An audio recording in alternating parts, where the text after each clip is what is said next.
Bonjour à toutes et à tous et bienvenue sur cette nouvelle session à fond sur les métiers, 30 jours pour trouver sa voie. Aujourd'hui, nous allons découvrir le secteur de l'agriculture.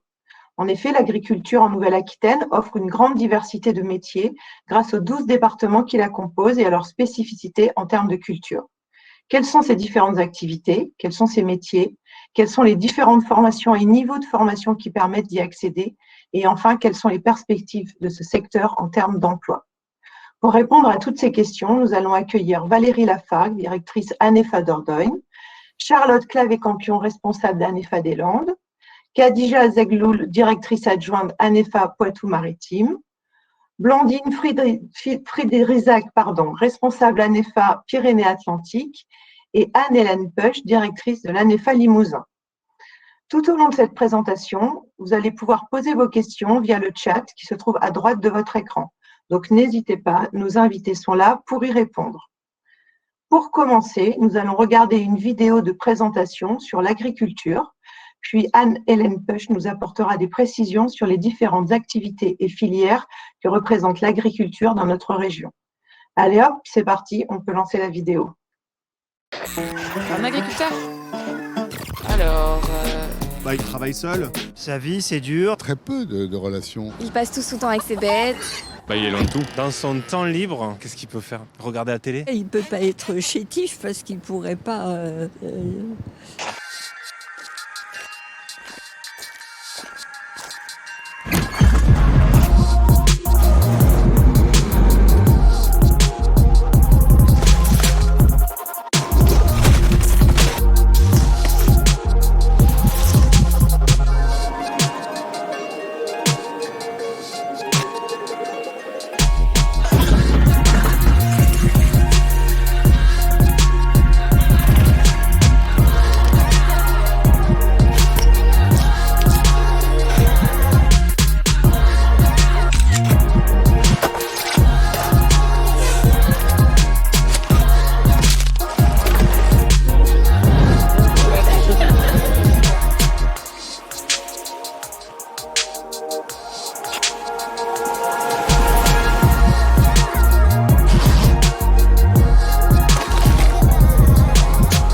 Alors, je m'appelle Valentine, j'ai 23 ans. Je suis en cogérance avec mon père d'une exploitation agricole maraîchère sur la commune de Hyères et on produit en tout 20 hectares de fruits et légumes. Ce qui me plaît dans mon métier, c'est que j'ai la partie agricole mais j'ai aussi la partie commerciale avec notre point de vente où on vend la totalité de notre production. L'hiver avec mon père, on travaille avec 12 employés et l'été, on monte jusqu'à 26. Ça fait des très grosses équipes. En même temps, c'est un véritable challenge parce que j'ai 23 ans et qui ne rêve pas d'avoir sa propre entreprise et de gérer sa propre équipe. Voilà.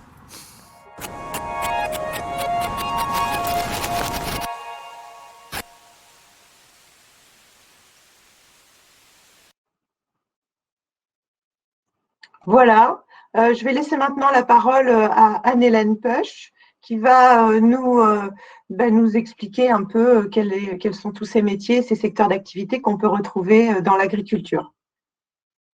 Alors, je ne sais pas où est Madame Peuch.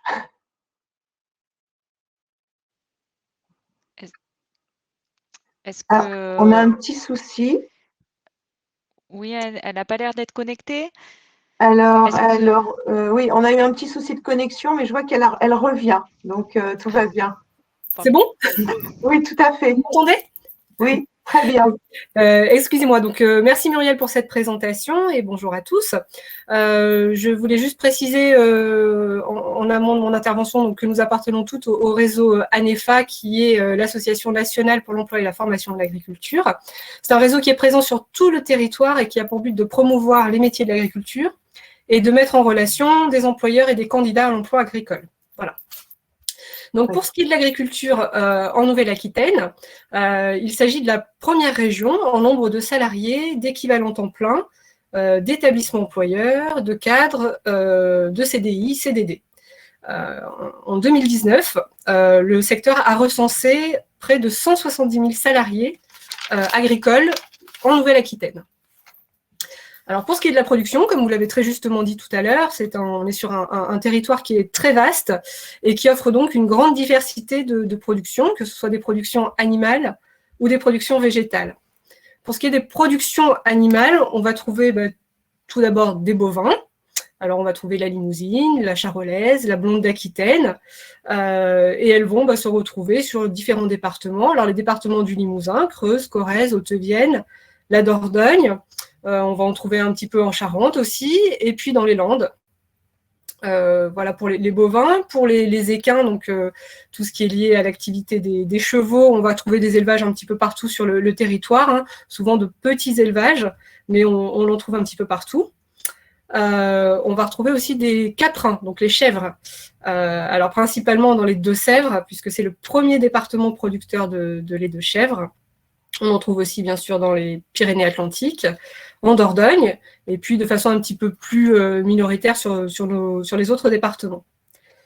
Les ovins, donc là ce sont les moutons. On en trouve aussi bien sûr sur notre territoire, donc en Poitou-Charentes principalement, en Limousin, et dans les Pyrénées-Atlantiques. Alors les ovins, on les trouve, on les élève sur le territoire, comme en Poitou-Charentes et en Limousin, plutôt pour la viande, et dans les Pyrénées-Atlantiques, plutôt pour le lait, et pour faire derrière éventuellement des fromages. On a tous entendu parler de l'osso-irati. Les porcins, donc ça, on en trouve un petit peu partout. On en trouve donc un petit peu partout sur le territoire, mais on pense surtout aux Pyrénées-Atlantiques et au jambon de Bayonne, bien sûr. Et puis enfin, les petits animaux, donc les canards, par exemple, dans les Landes et en Dordogne, pour faire le fameux foie gras du sud-ouest. Et puis les petites volailles, les poulets notamment, qu'on va trouver, on va trouver des élevages un petit peu partout. Voilà. Alors pour ce qui est des productions végétales, on va trouver d'abord des grandes cultures. Alors, grandes cultures qui peuvent être à la fois destinées à l'alimentation humaine, donc transformées avant de permettre de fabriquer de la farine ou d'autres aliments pour les humains, ou alors de l'alimentation pour les animaux. C'est-à-dire que pendant l'hiver, on va avoir besoin de céréales pour nourrir les animaux. Et donc, sur certains départements, la production de grandes cultures va plutôt se limiter à cette finalité. Voilà. Donc, on trouve du blé, du maïs, du tournesol, du blé, de l'orge, voilà. On va en trouver quand même principalement dans les Landes, Charente-Maritime et la Gironde. Bien sûr, dans le Limousin et la Dordogne, on en trouvera aussi un petit peu, mais ce sont des systèmes de polyculture élevage, donc là, on est vraiment sur l'alimentation pour les animaux, comme je vous le disais. Voilà. Alors bien sûr ensuite la viticulture, très importante sur le territoire, notamment en Gironde, Charente, Charente-Maritime, Dordogne, les Pyrénées-Atlantiques avec le Jurançon. On trouve aussi sur l'ensemble du territoire de l'horticulture. Alors l'horticulture, attention, ce n'est pas la culture d'ortie, il s'agit bien de la culture de plantes. Donc on trouve des horticulteurs partout et notamment en périphérie des agglomérations. Le maraîchage est également présent sur tout le territoire. Alors maraîchage, on entend par maraîchage à la fois la culture de légumes et la culture de petits fruits. Alors petits fruits tels que les carottes, les melons, les fraises par exemple. Et on va les retrouver donc principalement dans le Lot-et-Garonne, les Landes, la Gironde, la Dordogne et puis Charente-Maritime, bien sûr, avec le melon. Pour ce qui est de l'arboriculture, alors là, on est dans la culture des arbres fruitiers. On va trouver des pommes, des poires, des noix, des kiwis, des abricots, qu'on va trouver un petit peu sur tout le territoire également. Et puis, on pense aussi aux pruneaux d'Agen, donc le Lot-et-Garonne également, où la production d'arbres fruitiers est relativement importante. Voilà.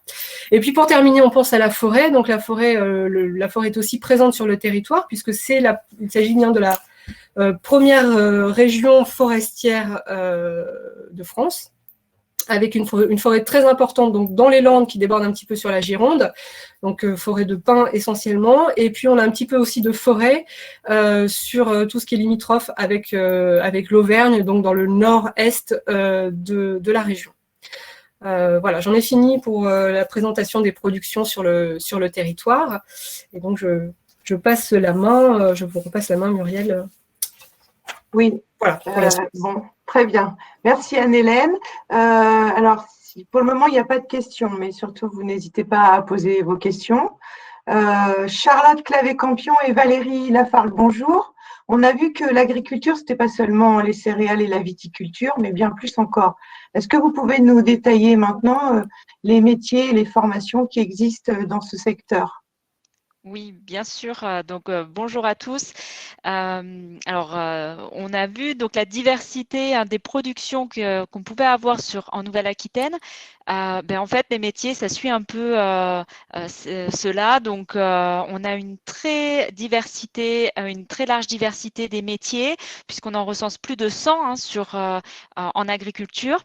Et donc, aujourd'hui, on va vous présenter rapidement donc les métiers de la production auxquels on pense principalement, mais également tous les métiers qui vont graviter autour de la production agricole. Donc, ça va être tous les métiers qui vont avoir lieu avant la production, les métiers après la production et les métiers de service qui vont intervenir pendant la production. Donc, Valérie va commencer à vous présenter cela. Donc, bonjour à tous. Moi, je vais vous présenter donc les métiers de l'amont. Les métiers de l'amont, c'est quoi? C'est les métiers qui interviennent avant la production. Donc, il y a une multitude de métiers, une multitude de possibilités. Donc, par exemple, on peut être producteur de jeunes plants, de semences, plants et semences qui seront revendus après à des maraîchers ou à des arboriculteurs. On peut aussi travailler dans une coopérative agricole, coopératives qui vont fournir l'approvisionnement et l'aliment, par exemple, pour les éleveurs. On peut travailler également chez un concessionnaire agricole pour vendre le fameux tracteur et tout le matériel agricole nécessaire aujourd'hui à la conduite d'une exploitation agricole. Et on peut aussi, un secteur auquel on ne pense pas forcément, mais qui est aussi rattaché à l'agriculture, la recherche agricole. On peut être ingénieur et travailler à l'élaboration de nouvelles variétés de plantes, etc. Tout ça, c'est des possibilités. Ça fait beaucoup, beaucoup de perspectives d'emploi. Je te repasse la parole, Charlotte, pour la suite. Oui, alors justement, on peut poursuivre avec les métiers de la production. Ce qu'il faut retenir, c'est qu'il y a quasiment un métier par production. Et donc, vous voyez le nombre de métiers que ça peut représenter au vu du nombre de productions qui existent sur notre territoire. Alors après, on a des grandes catégories de métiers et on recherche beaucoup par exemple, de conducteurs d'engins agricoles. Alors, ce sont quand même des métiers qui restent accessibles pour les hommes et pour les femmes, bien sûr, puisqu'on utilise du matériel agricole pour plein de productions différentes. Alors, pas qu'en grande culture, mais également sur des exploitations en maraîchage plein champ et également au sein d'élevages où on a besoin d'utiliser ce type d'outils. Donc, beaucoup de postes en conduite. On a également beaucoup de salariés agricoles polyvalents dû au fait que beaucoup d'exploitations ont plusieurs productions au sein même de la même structure. Donc, les salariés vont être amenés à travailler, par exemple, sur de l'élevage, puis sur une grande culture, etc. Donc là, une grande polyvalence est nécessaire pour ce type de poste. Et puis après, on peut avoir également des postes beaucoup plus spécialisés. On pense par exemple à des agents en élevage bovin, agents en élevage avicole, donc pour la volaille, agents horticoles. Voilà, on peut être vraiment spécialisé sur une production en particulier.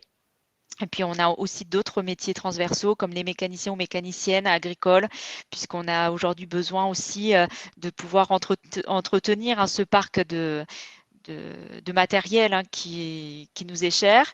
Et puis, on peut avoir également des postes à responsabilité comme des chefs d'équipe qui vont encadrer des équipes sur le terrain, donc des équipes saisonnières ou non d'ailleurs. Voilà. D'accord. Valérie, si tu peux compléter avec les métiers de service? Eh ben, je poursuis donc avec les métiers de service, donc les métiers qui sont là pour soutenir, je dirais, les agriculteurs tout au long de la production. Donc là aussi, de nombreux métiers. On recherche, par exemple, on peut être technicien ou technicienne agricole. Donc ça, c'est la personne qui va conseiller l'agriculteur sur ses choix culturaux, sur la façon dont qui va conduire son élevage. On a toutes ces possibilités-là. On peut être aussi agent de remplacement. Alors, un agent de remplacement, c'est quoi? C'est la personne qui va remplacer l'agriculteur. Parce que l'agriculteur, il a le droit aussi, malgré les idées reçues, de partir en vacances, d'avoir des quelques jours par-ci, par-là. Donc, il peut se faire remplacer sur son exploitation. Il peut aussi être malade. Donc là aussi, c'est l'agent de remplacement qui va intervenir pour pallier à son absence. On a aussi, je dirais, l'incontournable vétérinaire. Et Dieu sait si on en manque dans nos secteurs ruraux aujourd'hui, qui sont là pour accompagner les éleveurs dans la gestion de leurs troupeaux. On a aussi des métiers auxquels on pense un peu moins, c'est les métiers de comptable, qui est quand même un pilier, on va dire, de l'exploitation. La comptabilité, c'est très très important, surtout de nos jours. On a aussi les métiers de juriste, qui peuvent aussi accompagner l'agriculteur sur le contrat de travail. Et puis là, je vais faire la transition. J'ai parlé contrat de travail, et je vais aussi vous parler de l'ANEFA et des services qu'on propose aux agriculteurs pour les accompagner dans leur recherche de salariés, salariés qui soient salariés permanents ou salariés saisonniers. Voilà, nous sommes là pour ça. Je te laisse clôturer, Charlotte. Oui, sur la partie métier tout du moins, on a donc pour finir toute cette chaîne de métiers, on a tous les métiers de l'aval, donc c'est qui ont lieu après la production, qui peuvent être répartis en 3 grandes catégories. D'une part sur le transport, le transport des aliments, le transport lié aux animaux, enfin pour les animaux vivants, etc. On va avoir tous les métiers liés à la transformation des produits, donc qui peut être réalisé sur les exploitations ou au sein d'usines agroalimentaires. Et puis, dans un dernier lieu, on a tous les métiers liés à la commercialisation des produits, alors que ce soit des produits pour la vente directe. Et donc, aujourd'hui, les circuits courts, on le vend en poupe. Donc, voilà, il y a beaucoup de personnes qui travaillent pour développer ce type d'organisation. Et puis, on va avoir aussi du commerce sur des plus gros volumes, puisqu'on peut être organisé au sein de coopératives et donc vendre les produits même à l'international. Voilà, on peut travailler en agriculture et avoir quand même des projets internationaux. Donc, je ne sais pas si Muriel, vous avez des questions par rapport à ce qu'on vient de vous expliquer. Alors, merci pour toutes ces informations. Non, pour le moment, on n'a pas de questions. Alors, moi, j'ai des questions quand même. On a vu qu'il y avait une multitude, effectivement, de métiers, notamment aussi avec des métiers transverses. On a parlé des exploitations. Est-ce qu'il y a aussi, par exemple, des groupements d'employeurs qui permettent, quand on est salarié ou quand on a un diplôme dans le secteur agricole ou autre, on a vu les comptables, les juristes, de pouvoir travailler pour être mis à disposition dans plusieurs exploitations, par exemple? Pour les groupements d'employeurs, tout à fait, puisque je vous ai parlé du poste d'agent de remplacement. Souvent, c'est des groupements d'employeurs à vocation de remplacement.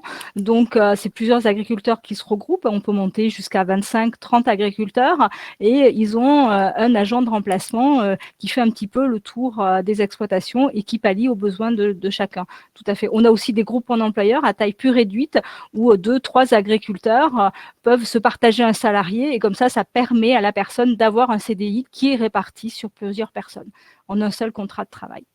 D'accord, oui, parce qu'on a aussi des productions saisonnières, donc ça permet, quand on est polyvalent, de pouvoir avoir un emploi toute l'année en passant d'une exploitation à l'autre au fil des saisons et en fonction du travail saisonnier. Finalement. Oui, ça peut être une opération réalisable au sein de groupements d'employeurs. Et ça, c'est quelque chose qui a tendance à se développer depuis plusieurs années, le développement des groupements d'employeurs. Alors que ce soit pour des métiers de la production, mais également sur tous les métiers de service. On pense à des secrétaires qui peuvent être partagés sur plusieurs exploitations agricoles. Voilà, c'est assez régulier. On a l'habitude de ce genre d'organisation. Ouais, les Très bien. œnologues aussi, ça se pratique beaucoup en Gironde, même chez nous, un petit peu en Dordogne, dans une moindre mesure. Les œnologues peuvent travailler sur plusieurs exploitations. Tout à fait. Très bien, je vous remercie beaucoup, toutes les deux. Alors, on a vu les métiers. Maintenant, on va peut-être s'intéresser aux multiples possibilités d'accéder à ces métiers, notamment par le biais de la formation. Et je vais laisser la parole à Khadija Zegloul qui va nous expliquer, nous parler de la formation dans le secteur de l'agriculture. Oui, bien sûr. Donc, juste par rapport à tout ce qui vient d'être dit, c'est vrai qu'on peut avoir des idées reçues sur les métiers de la formation en agriculture. Notamment, on a plutôt tendance à croire qu'en agriculture, on n'a pas forcément besoin de formation. Et encore une fois, ce n'est qu'une idée reçue, puisque même si certains métiers peuvent avoir un accès plus simple parce qu'on peut apprendre sur le terrain, néanmoins, la plupart des activités de la production ou des services à l'agriculture nécessitent une formation. Comme on peut l'apercevoir sur le schéma ci-dessous, là, on peut avoir du CAP au diplôme plein d'accès à la formation, et l'enseignement agricole, finalement, offre une palette de formation comme tout un tas d'autres métiers. Plusieurs niveaux de formation sont possibles selon son profil et son projet. Le CAP ou BPA va nous permettre d'acquérir les bases du métier. Les bacs pro ou BP, brevets professionnels, ils sont là pour nous aider à gagner en technicité. Les BTSA, donc c'est les BTS agricoles, sont là pour approfondir le côté gestion d'une entreprise, et ils permettent aussi de continuer soit vers une licence pro ou d'accéder aux écoles d'ingénieurs aussi. Et ce qu'il faut savoir aussi, c'est que dans l'enseignement agricole aussi, on a le bac général ou le bac STAV, sciences, technologies de l'agronomie et du vivant, qui est accessible bien sûr aux élèves qui ont suivi une seconde générale. Et qui ouvre aussi les voies à des études supérieures. Juste la particularité, par contre, au niveau de la formation en agriculture, c'est que ça dépend du ministère de l'Agriculture et de l'Alimentation. Si on veut aller plus loin et approfondir les questions sur l'enseignement agricole, il faut aller regarder sur le site du ministère de l'Agriculture et non pas celui de l'Éducation nationale, parce qu'on n'en dépend pas. Donc voilà, par rapport à ces accès qui peuvent être différents. Et surtout, vous en parliez tout à l'heure, la diversité des voies d'accès. Effectivement, pour accéder à la formation, on peut passer par ce qu'on vient de voir, la formation scolaire ou lycée ou enseignement supérieur. On peut aussi passer par des formations en apprentissage, en CFA, des formations aussi continues pour les adultes dans les CFPPA. Et puis, comme dans n'importe quel secteur, la formation tout au long de la vie existe aussi en agriculture, et par la formation, soit par la pratique en exploitation ou en atelier de technologie ou des certificats de spécialisation. En tout cas, il y a tout un nombre d'accès possibles, comme pour d'autres métiers. Donc, ce n'est pas spécifique à l'agriculture, ça existe aussi dans d'autres métiers. La particularité, c'est qu'aussi, on peut exercer dans différents univers professionnels. Là, on parle beaucoup, nous, de production agricole. Donc, ce qu'on vous a présenté tout à l'heure, il y avait une partie liée aussi à la production agricole. Donc, on a parlé des métiers, tout ce qui est dans l'animal, le végétal, la viticulture, l'œnologie et l'agroéquipement. Donc, c'est un secteur d'activité qui est possible. On peut aussi travailler dans l'aménagement de l'espace et protection de l'environnement, tout ce qui est environnement, eau, paysage, forêt, c'est un secteur d'activité aussi possible. Et puis, dans l'agroalimentaire et la biotechnologie aussi, dans l'alimentation, dans des laboratoires, dans des services de qualité. Voilà, en tout cas, l'idée, c'est de savoir qu'il y a plusieurs accès possibles, quel que soit l'âge et le projet de la personne par rapport à la formation. Je ne sais pas s'il y a des questions qui apparaissent. Alors non, pas de questions pour le moment. Oui, alors moi, je voudrais rajouter quand même que ce soit surtout en alternance, mais aussi par le biais de la formation classique. On a des possibilités de faire des stages, des immersions dans les exploitations, qui permet quand même de mettre en pratique ce qu'on apprend à l'école ou au CFA. Et complètement, l'apprentissage est accompagné de stages et surtout c'est un statut de salarié hein, dans la structure apprenti. Ce que vous disiez là sur l'immersion, c'est on l'utilise beaucoup dans la reconversion des personnes qui aimeraient découvrir les métiers de l'agriculture, qui n'ont aucune connaissance et pour qui il existe des outils par l'intermédiaire de Pôle emploi ou des missions locales pour aller en stage dans une exploitation et découvrir et se dire oui, c'est un métier pour moi, je vais un peu plus sur des formations ou non, pas du tout, je n'irai pas vers ce type de métier. Donc, effectivement, pour des personnes qui sont en orientation et qui aimeraient découvrir ces métiers, c'est possible par l'intermédiaire des stages d'immersion. Très bien. Je vous remercie beaucoup. Donc là, on a vu toutes les possibilités qui s'offrent à nous en termes de formation pour accéder à ces multiples métiers.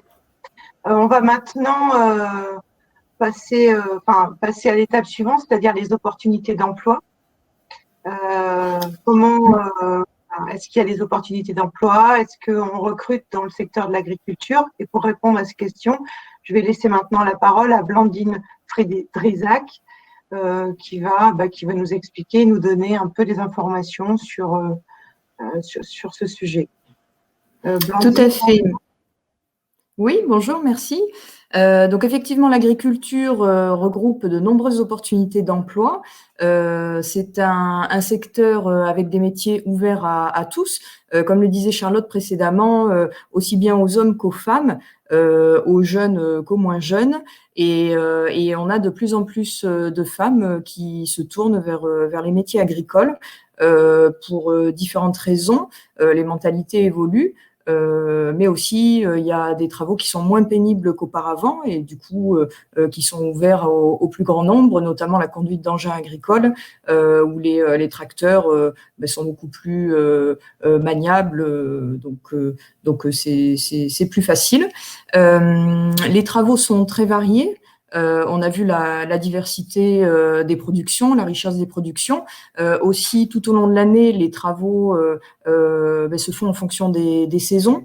Les travaux de printemps ne sont pas les mêmes que ceux d'hiver, forcément. Donc, ça rajoute de la polyvalence et de l'intérêt. On s'ennuie pas. Voilà, ce sont des travaux diversifiés. Les productions sont très riches, hein, donc pour le maraîchage, on peut travailler différents légumes, en horticulture, différentes plantes, différentes fleurs.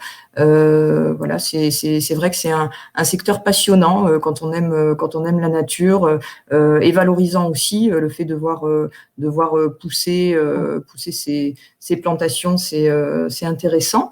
Et puis il y a aussi les activités complémentaires qu'on peut retrouver autour. Quand on gère une exploitation, il y a aussi un travail administratif à faire. Donc après qu'on peut se répartir si jamais on est installé avec son conjoint. Voilà, il y a différents modèles possibles. Au niveau des emplois, des types d'emplois, donc nous avons des emplois saisonniers qui sont nombreux. Ça représente la majorité des emplois en agriculture, hein, notamment lors des pics saisonniers pour la récolte. C'est souvent aussi un premier emploi pour les jeunes parce que ce sont des travaux ouverts, facilement accessibles, qui demandent, du moins pour les travaux saisonniers, peu de compétences. Si on est motivé, qu'on est en bonne condition physique, on peut effectivement travailler sur différentes productions et sans avoir suivi de formation au préalable. Mais on a aussi des postes permanents sur toute l'année, donc des postes CDI. On a des postes d'ouvriers. L'agriculture embauche des ouvriers, mais aussi propose des postes à responsabilité. Et on peut très bien imaginer commencer en bas de l'échelle en tant que saisonnier agricole, se découvrir une passion ou un intérêt grandissant pour ce travail et s'investir, soit en tant que salarié ou alors en souhaitant s'installer. Ça, c'est tout à fait possible et on peut prendre des informations auprès des chambres d'agriculture hein, sur l'installation. Voilà, il y a beaucoup d'informations qui sont diffusées. Donc, en agriculture, on a des opportunités d'évolution. Voilà, on peut rentrer en tant qu'ouvrier et terminer responsable ou chef d'exploitation. Donc, c'est vrai que c'est assez intéressant. Les profils recherchés sont très variés aussi pour des postes accessibles à tous. Donc, comme je vous disais, on peut être tout à fait débutant, mais pour d'autres postes, rechercher du personnel expérimenté. Il y a des postes polyvalents ou alors des postes spécialisés, donc c'est vraiment très riche également. Des postes d'exécutants où on va demander des tâches simples à réaliser, ou alors des postes d'encadrement où là on peut gérer une équipe, mais aussi à l'occasion des saisons. Des postes qualifiés ou non diplômés. Et on peut se former aussi au moment de la prise de poste, que ce soit en interne, c'est-à-dire l'employeur, l'exploitant agricole va former ses salariés en montrant ses techniques de travail, ou alors en externe, comme le disait Khadija tout à l'heure, par le biais d'une formation, qu'elle soit qualifiante ou non, et que ce soit dans le cursus scolaire ou alors plus tard, parce qu'on a effectivement aussi des publics qui se dirigent dans des emplois du tertiaire ou même de l'industrie et qui finalement se reconvertissent par la suite voilà, parce qu'ils ont envie de changer de voie, ils ont envie d'être au contact de la nature, voir des animaux. Voilà, donc il y a vraiment une grande diversité au niveau des emplois et au niveau des profils recherchés. Donc effectivement, l'agriculture est accessible à tous. Et donc nous, dans notre mission de mise en relation entre les employeurs et les candidats, l'ANEFA propose un site qui s'appelle l'agriculture recrute. Donc l'agriculture. Oui, excusez-moi. Oui, Blandine, oui, excuse-moi. J'ai une question qui est posée. On me demande quels sont les métiers les plus recherchés, ceux qui recrutent le plus. Alors, ça dépend des secteurs géographiques parce que, comme on l'a vu, on n'a pas toujours les mêmes postes au même endroit en Nouvelle-Aquitaine. Comme je vous le disais aussi, c'est vrai que l'emploi agricole recrute une majorité de saisonniers pour les pics saisonniers comme au moment des récoltes, pour les vendanges par exemple. Et Charlotte le disait tout à l'heure, il y a des métiers où on a plus de mal à recruter que d'autres, notamment les métiers spécialisés, que ce soit sur la conduite d'engins agricoles, par exemple. Les tractoristes. Oui, voilà. Ou même en élevage, c'est vrai que voilà pour une exploitation laitière, après tout dépend comment ils sont organisés, s'ils ont des robots de traite ou pas, mais voilà, ce sont des métiers assez spécifiques où on va rechercher des candidats qu'on a parfois du mal à trouver par manque d'expérience, ou alors effectivement les bons profils sont rapidement captés. Donc en tout cas pour les travaux saisonniers, on trouve facilement quand même du travail en agriculture, notamment l'été, pendant les vacances. Oui, c'est ouvert aux étudiants, par exemple, qui souhaiteraient commencer à travailler et peut-être avoir, au-delà d'une première expérience, découvrir un secteur d'activité sur lequel ils peuvent s'engager après, comme vous le disiez. C'est assez tout à fait accessible et facilement. D'accord. Oui. Vous avez eu d'autres questions ? Non, pour le moment, il n'y en a pas d'autres. On me demandait les compétences qui étaient nécessaires pour travailler dans ce secteur, mais vous l'avez évoqué, hein, Les compétences sont multiples, Ça dé- variées en fonction Oui. du poste visé. Exactement. Voilà. Donc pour les postes de saisonniers, là on demande pas, voire peu de compétences, hormis du savoir-être, c'est-à-dire de la motivation, une bonne condition physique malgré tout, et voilà, être ponctuel, respecter les consignes, du sérieux dans le travail. Mais sinon, effectivement, c'est accessible à tous sans compétences spécifiques. Après, plus on va augmenter dans le degré de technicité du poste et plus on va demander de compétences spécifiques. Voilà, là, c'est plus peut-être oui, l'aptitude à travailler aussi en équipe et puis oui. les conditions de travail qui peuvent être l'été, il peut faire chaud, on travaille dehors. Tout à fait. Ouais, il faut être vigilant à ça. Ouais. Mais bon, ça, les employeurs sont sensibilisés et effectivement conseillent une tenue vestimentaire adéquate pour les jours de pluie ou les jours de grand soleil, voilà, de l'eau, un goûter, des choses comme ça. Et peut-être des horaires décalés également, non? Si il fait vraiment très chaud. Ouais. On le voit, nous, sur notre territoire, pour le castrage de maïs, par exemple, où effectivement, au mois de juillet, il peut y avoir des canicules. À ce moment-là, les travaux peuvent commencer à 6 heures du matin et se terminer à 13 heures. Comme ça, l'après-midi, les gens sont libres et c'est vrai que c'est un peu plus facile. C'est plus facile, ouais. Et puis, bien évidemment, la casquette, s'hydrater, voilà, ça, c'est des gestes aussi très importants quand on travaille en extérieur, ouais. Très bien. Je vous laisse continuer. Oui, merci. Oui, je vous parlais du site qui est en place au niveau de l'ANEFA pour proposer les offres d'emploi. Donc le site l'agriculturerecrute.org où on retrouve des offres d'emploi saisonniers, mais aussi les CDD et les CDI. Des offres de stage également et d'alternance. Donc, il ne faut pas hésiter à créer son profil candidat pour consulter les offres. Les employeurs consultent également les profils candidats qui sont inscrits sur le site. Et grâce à ce profil candidat, on peut postuler directement aux offres. Et nous, à ce moment-là, on fait les mises en relation. Les gestionnaires de cette bourse de l'emploi font les mises en relation par rapport aux profils qui sont recherchés par les employeurs. On s'assure qu'effectivement, il y a cette adéquation entre le candidat et les attentes des employeurs. Donc ça, c'est un outil national et on peut sélectionner les offres par secteur géographique, voire par production. Et on propose aussi un livret des emplois saisonniers agricoles depuis plusieurs années sur chaque département de Nouvelle-Aquitaine. En Gironde, c'est sur Internet également. Mais donc, dans ce livret, on propose un calendrier des travaux qui explique par date et par production les travaux qu'on peut réaliser sur chaque territoire.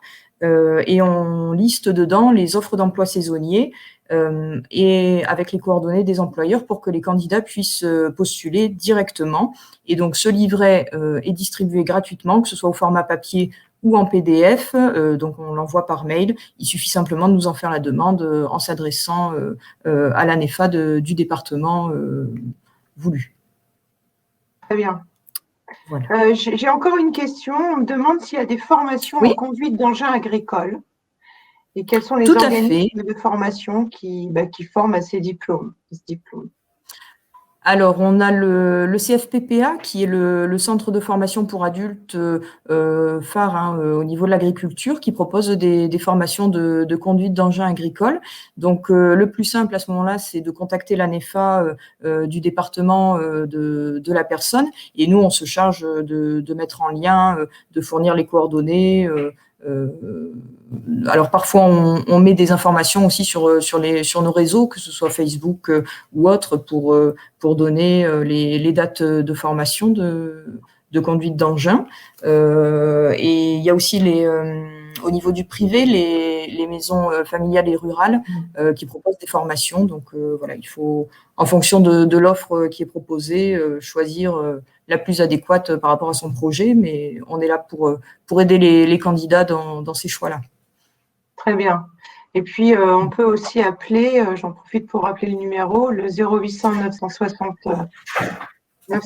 166 pour avoir des informations auprès de la ligne des conseillers Cap Métiers qui ont également la liste de tous les organismes de formation et qui pourront orienter en fonction du département dans lequel se situe la personne et dans lequel elle souhaite travailler. Oui, oui, très bien. Alors, voilà. on a un autre outil aussi que Valérie va présenter. Je te laisse la parole, Valérie. Ah, il faut mettre le micro parce qu'on ne vous entend pas, par contre. Pardon, j'étais partie en avance sans micro.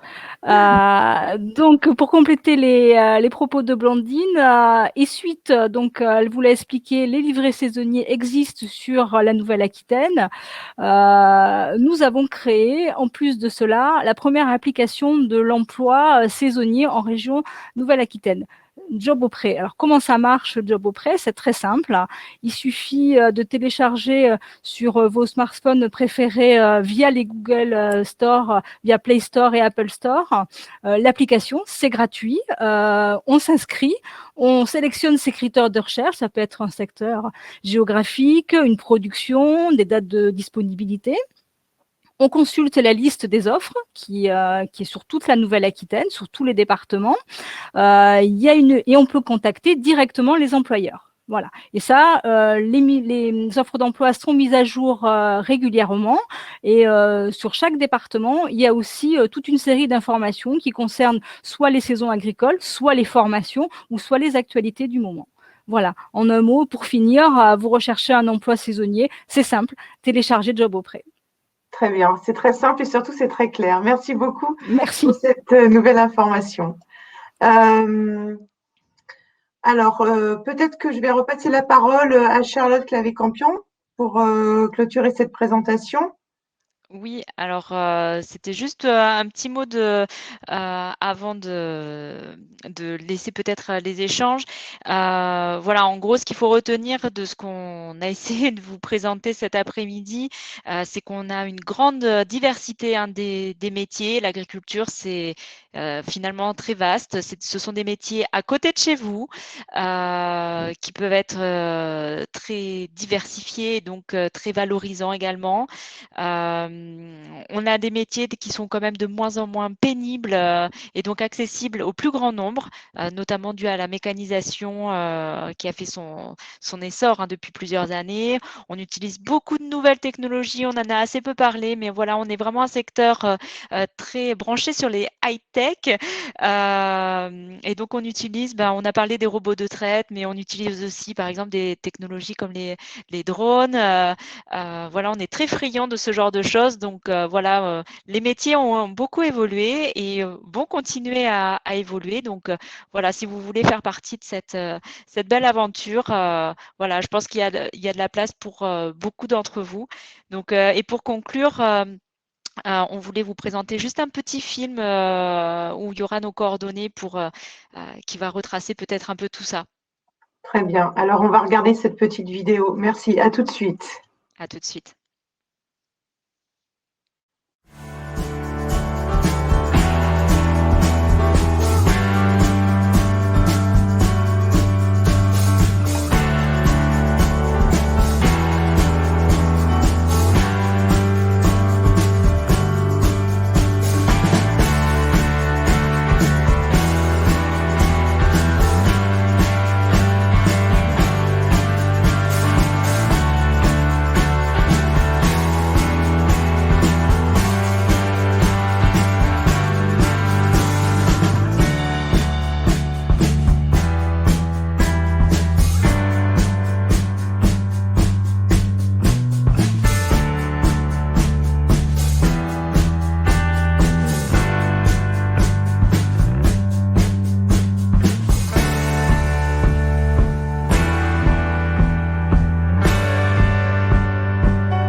Voilà, nous arrivons à la fin de cette présentation. J'espère que nous avons pu répondre aux questions que vous vous posiez. Si vous souhaitez plus d'informations sur ces métiers ou sur les organismes qui propose ces formations, ou tout simplement, si vous souhaitez des conseils sur votre orientation, vous pouvez appeler les conseillers Cap Métier au 0800 940 166, c'est un numéro gratuit. Vous pouvez aussi retrouver toutes nos vidéos métiers et nos ateliers interactifs sur le site de capmétier.fr. D'ailleurs, la session d'aujourd'hui sera rapidement mise en ligne sur notre chaîne YouTube et sur le site de Cap Métier. Enfin, si vous recherchez une formation en alternance, allez consulter les offres sur www.apprentissage-nouvelle-aquitaine.info. N'hésitez pas non plus à vous inscrire sur nos prochains webinaires sur le site de Cap Métier. Nous vous ferons découvrir les métiers du soin, les métiers du sport, les métiers de l'hôtellerie et plein d'autres encore. Merci pour votre écoute. Merci, mesdames, pour toutes ces informations. C'était très intéressant. Bonne continuation et à bientôt. Merci, au revoir. Bon Merci beaucoup, après-midi. au revoir. Au revoir, merci. Au revoir.